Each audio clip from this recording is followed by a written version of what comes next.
How are we doing? Joe Value here, Friday evening, for hopefully a few more winners on Saturday. Not a bad day so far today. First one, Menegordo, he was well beat, but the rest didn't really pan out. It went too slow early on and got too far back. But Snaffles won. I know Snaffles wasn't a workman's man price or anything like that, but when you say one will definitely win, that it's good that they do win, I suppose, and might come in handy for people who like to do the multiple bets. So he's a good horse moving forward. I'm sure he'll be contending much deeper races than today. And then we still have one left tonight, Out of Reason, the second last race at Kempton. Hopefully William Buick can get that one's head home in front. Okay, 53 races on tomorrow, 8 meetings in all. So it took a bit of picking. The only thing I will say about that is, what I always say, bookmakers have to price up them 53 races, but the punter doesn't have to bet in every one of them. You can pick and choose whichever races that suit you. So, I've picked out 6 selections there for tomorrow, and hopefully there's a few winners in them anyway. With a bit of luck, we'll start off with Wolverhampton. Then tomorrow evening's meeting. It's a 7:30 Wolverhampton horse by the name of Bashosh, trained by Roger Varian, ridden by David Egan. Lightly raced colt. He's won 2 from his 3 starts. I thought he ran very well last time in a small field. Granted, it was a small field, over a mile and 2, but he stuck his head down and really liked his attitude. He's a horse that will appreciate this step up to a mile and a half. The danger probably is Sky Defender, who I tipped up last Sunday and just got mugged on the line. But, he holds no secrets from the handicappers, shall we say. And this Bashash is a horse that I think, will like the mile and a half. And his half-sister won around Wolverhampton, so there should be no problem with the surface or anything like that. He's a 3-year-old that's improving all the time, and hopefully he can get the job done. He's around 9-4, 5-2 there, so I'll stick him in there for a 2-point win.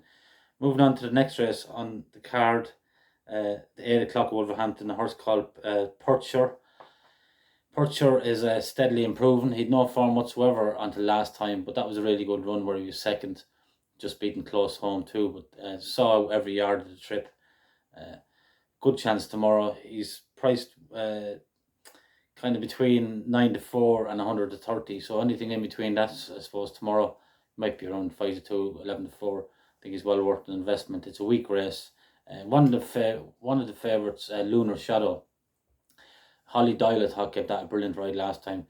She can be very free, and she's ridden tomorrow by Georgina King, Alan King's daughter. He trains the Lunar Shadow. I just think, she'll do well to settle her because she is very hot, and that could blow her chance and leave the door open here for Perthshire, who is a good chance, as I say, ridden by Ellie Mackenzie.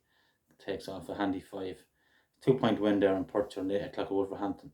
We'll go to Ascot then in the 420 at Ascot. It's an open enough race, this. I'm going to pick 2 horses that I've been following. The first one is Don't Tell Clare. Don't Tell Clare is a good turn of foot. Probably hit the front too soon last time at Newmarket, but hopefully if Jack Missel just takes his time a bit longer, he might time it well and might just get there. It's a price between 11-1 and 16-1. So again, anything in between that, 12-1, 14-1 would be grand. I'm going to stick that up for a point each way. And in the same race, a horse called Ready to Venture, who I think is ready to win. It's by Kingman, and they like really fast ground. I think they're better on really fast ground anyway. Like Don't Tell Clare, a hold-up horse with a good turn of foot. Ready to Venture is drawn the near side rail, and Don't Tell Clare is drawn the far side. So on Ascot straight mile, you don't really know which is suited. It changes by the day. So I'll pick one either side and hope for the best. If one of them wins, it'll be grand. Then moving on to probably the banker of the day, 245 in Wexford, a horse called Sweet Street. It's a mare I tipped up the last day in Ballinrobe. Ran really well, finished second to a horse called Mass and Meters or something like that. Charles Burns' horse, who Mad Merrigan tipped up at a nice price. I think she returned 9-1. But this one was second. Thought she ran very well. Steps up to 3 mile tomorrow. Paul Townend in the plate, and should take all the beatings. She's due one of these. and you know, she's solid enough, and the good ground that won't do her any harm. She should win, unless there's something lurking there. You know, that hasn't really shown its best yet. I think this is Sweet's race to lose. So I'll go a 2 point win at 6-4. Should take on the beaten in the 2:45 at Wexford. And then my final selection of the day will be the 5:15 at Haydock. Horse that I've tipped up a couple of times already. Shawaamekh, who ran over 6 and 7 furlongs the last couple of times. Things didn't really pan out for us. Steps up to a mile tomorrow. David Nolan takes over from Harrison Shaw. I probably will hold it up again and hopefully come through late, but that tactic seemed to work fairly well for a few horses at Haydock today. So is handicapped to win, as I say, and might go close.